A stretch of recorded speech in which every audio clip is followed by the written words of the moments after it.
You rightly say that you arrived here at São Januário and managed Vasco with only 1 point. Close the door.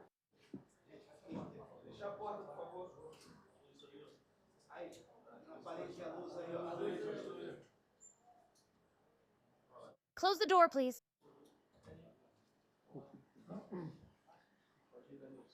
Renato, you mentioned in the press conferences that after Vasco went through 4 games with only 1 point, you managed to get the team out of the relegation zone and bring balance. Unfortunately, in these last games, Vasco returned to the relegation zone and has also been playing without much creativity. I wouldn't call it apathetic, but it has lacked ideas. What is your analysis of Vasco's drop in performance? Today, there were more than 30 crosses into the box and only 4 went to the right place. Thank you. We train every day. We always try to do our best during practice so that the team can perform well during the games. So you're going to tell me that Renato will say the same thing? No, I'm not going to say the same thing, but basically with me, this group has competed for 42 points as of today. With me, this group has won 19 points. It's a very good campaign. If you look at it, and I repeat, unfortunately, Vasco didn't start the championship well. They got 1 point out of 12. Because if you look at it, today Vasco is in the relegation zone with 20 points. Then you'll notice 3 or 4 clubs have 21 points. There are clubs with 22 points. There are clubs that are in 8th or 9th place with just 3 points more than us. So it's very tight.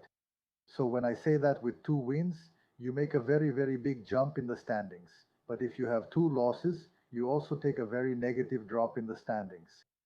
So since I arrived, it's been non-stop grinding. It's basically swimming against the tide. And even so, we managed to get 19 points with 1. That's 20 points. And like I said, if you look at the 8th or 9th place, they're 3 points ahead of us. So the league is really balanced in that area. But unfortunately for us, we have this break coming up. 50 days without playing and still in the relegation zone. Here, Renato Joel Silva from the Kalina and Foco channel from TMC. Vasco is in the relegation zone, but also has 50 days to make plans. It's a mess in the relegation zone, but there's also the transfer window coming up. And I wanted to know the plan exactly for this period. Yeah, I also wanted you to talk about your staying here, if that's something you're thinking about during this period too. Yeah, leaving Vasco or something like that. And if you've started talking with the board about reinforcements to finally get Vasco out of this troubled zone, thank you. Well, as for everything you asked and said, that's a question you have to ask the club president.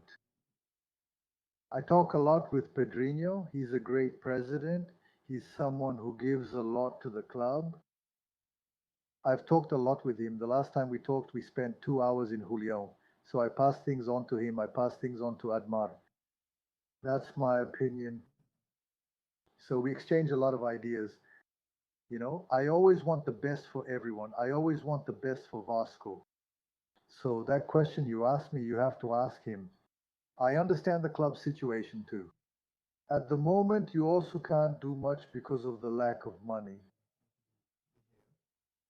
And the president is working on that. So let's wait and see how this negotiation the president is working on turns out. Good evening, Renato. Sérgio Kim from Atenção Vascaínas channel.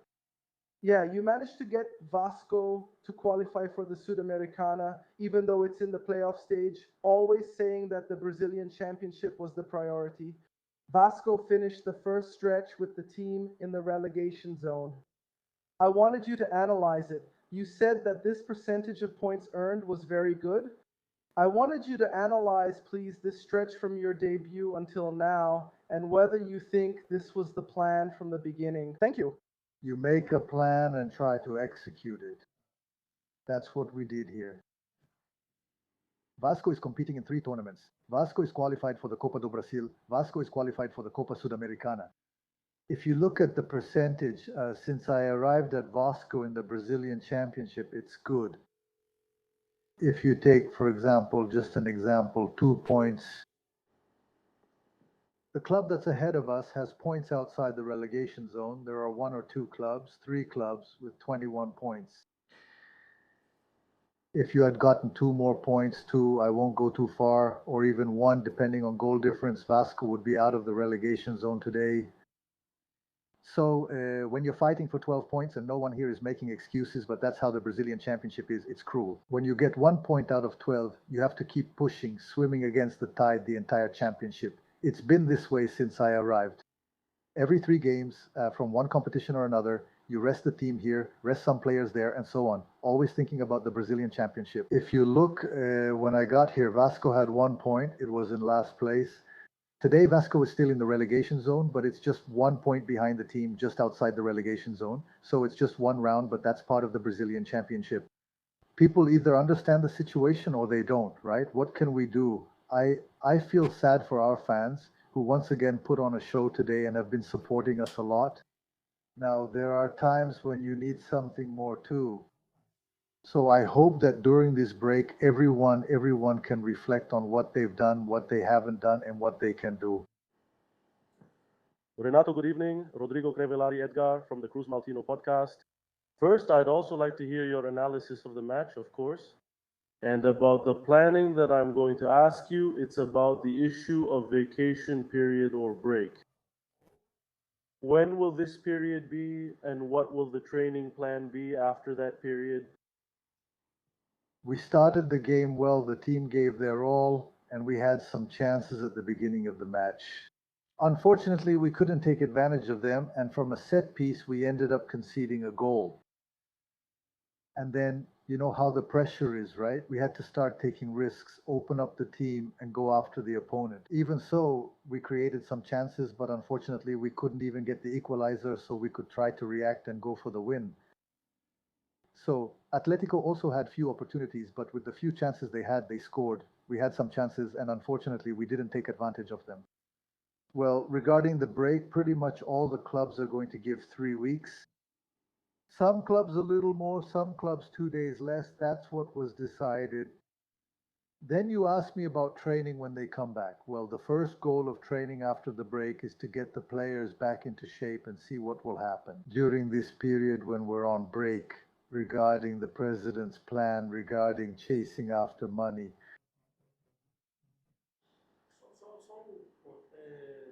Will you be able during this period to try to help Brenner regain his form among other players who are underperforming? Brenner's form from the last press conference? Oh, Brenner, I know, I got that. Man, we always talk to everyone. I support everyone. I try to help all the players improve. I do my part. The players have been training, but unfortunately, when things don't happen, because I always tell them soccer has 2 little words, actually, just one word. It's called victory. When you win, everything is fine. When you don't win, nobody is good. Nobody is worth anything. You need to change and do things differently. The coach and players aren't good. It's part of our culture, part of our soccer culture. So I understand your question and I agree with you, but what am I supposed to do? The player trains, the player gives his all, the player is dedicated. The players are the ones who go on the field. The coaching staff, the technical part, and the stadium, we do everything for that. So on the physical, technical, and tactical side, we try to give our best, the greatest confidence for them. But unfortunately, sometimes the player comes in, is not in good form, and things just don't happen. Good evening, Renato. Coincidentally, Piton, Brenner, and Saldivia weren't even on the bench today. These are 3 players the fans have been criticizing. Was it your decision, or did something happen to them? No, Brenner had special treatment on his knee. Python didn't recover from his muscle pain, and Saldivia asked to stay out because he had a personal issue.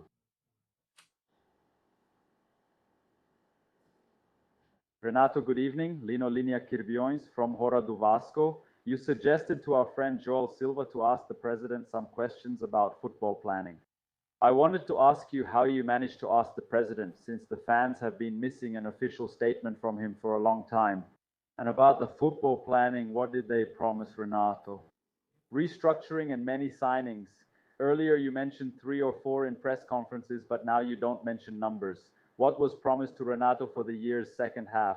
Thank you. Well, I understand your question, but there are things that, like I said in the first question from your colleague, there are things I have to discuss directly with the president. Tell him what I think, what I see, but the decision is his. When I say that you need to ask some questions to the president, it's because you're going to ask me, for example, about signings, but no one signs anyone if there isn't money. So the only person who can answer about money is the president. It's not up to me anymore. It's not that I don't want to answer your questions. It's just that this is a matter that's beyond the coach. It's up to the club president. He's the one who's talking. He's the one who's having the conversations with people to finalize this contract, to go after the money. If the money comes in, well, that's a different story. If the money doesn't come in, that's also a different story. But that question I mentioned, only the president can answer because he's the one who's aware of this new contract. Renato, good evening. Thiago Toschi, Fernando Thiago Toschi, Vasco's defense, except for the game against Atlético Paranaense, conceded goals in every match. Would the defense be the area that needs to be strengthened the most? Here, when we lose, everyone loses. It doesn't matter if you're a goalkeeper, a defender, a midfielder, or a forward. Everyone works to always achieve the best results. Unfortunately, they don't always come. And today, unfortunately, like I said, we conceded a goal. We couldn't even get the equalizer to try to turn the game around and get out of this situation. But now, like I said, it's about seeing what we did right and seeing what went wrong. Try to fix, correct, and see what happens during our break. Renato, good evening. Brian Lucas from BTB Sporty. In today's match, Vasco had 16 shots and 7 shots on goal. In the match against Bragantino, there were 12 shots, also 7 on goal. You said it depends on whether there's money to sign a striker. Do you think that position, if money becomes available, is one that Vasco needs, even though Brenner is trying to recover? And if there isn't money, Bruno Lopez and Lucarella showed up today as options. Bruno Lopez almost scored a goal. Whether he can be an option if those two don't recover. Thank you. The players who are part of Vasco's squad, right? Regardless of the position, you said you need to sign someone. Like I said, first of all, it's about seeing if the president can close this deal. From there, we can exchange more ideas to see what can be done. So there's no point in saying we need to sign for one position, another position, and so on. There's no money. That's why I said, just like your colleague asked, once the president decides whether he can make this deal or not, then we can think about it, you know? No money came in, there's no way to sign anyone. Well, we'll keep working with the same group. Then we'll get more boys from the academy. What am I supposed to do? Perform miracles? I can't. I don't have money, but that's why I said it. So these, and other questions regarding signings, regarding what's going to be done during the World Cup, have to be asked to the president because he's the president of the club and he's the one who's aware of this contract business. Thank you, Renato. Good night. Go ahead, you can do it. Let him ask one more. You have my respect and trust as a Vasco fan and journalist. All this time, there's been a lot of talk about load management to preserve the players. You, Romario. Edmundo, your contemporaries. Today, they have physical therapists, nutritionists who take care of them in a much more advanced way than you were taken care of. Will we continue in the next opportunity with load management, or do you plan to handle this situation differently? Thank you very much for your attention and your answer. Man, I'll answer you. Your question, your statement, it's like this. I often mention this to the group. Look, back in my day, there was none of that. This didn't happen, that didn't happen. But to sum up, I'm not going to talk about my squad. They have everything. That's why I say I push them hard every day. They think I don't, but we push them in a good way every day. Why? The thing I tell them the most is that they're in a big club with a huge fan base, a storied jersey, salaries paid on time, total comfort. So if they don't give their all on the field, they're in the wrong profession. I have this talk with them almost every day. But still, about your question, you were spot on with what you said too. What I can say is this. It's the 2026 generation. In general, not just at Vasco. In general, it's all over Brazil. This happens all over Brazil. If you look at other clubs, things happen there too. I see big clubs with 2 teams, sometimes even 2.5 teams, and they also rest their players. But they're big clubs. They can rest players since when 6 leave, another 6 just as good come in. They're big clubs. But we have a small squad. But no one here is to blame. That's how this generation was raised. This is the generation we've had in recent years, and it isn't going to change. There's no point. Get that into your head. It's not going to change. It won't change. You have to adapt, and whoever does will be fine. Let's say, I'm still one of the last ones, you know.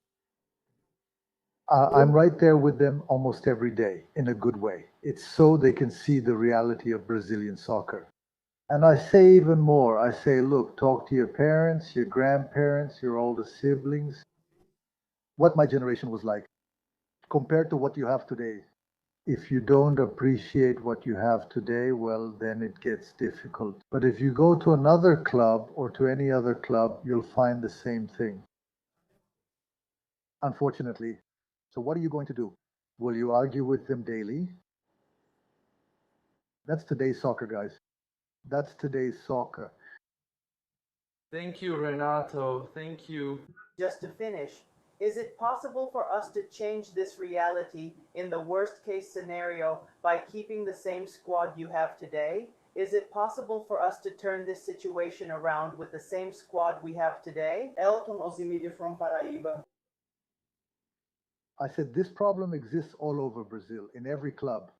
Then the coach sometimes gets worked up, argues, gets into it with the player, but it's actually the coach who's wrong. If he demands too much, sometimes the group says, this coach doesn't work for us. So just think about it.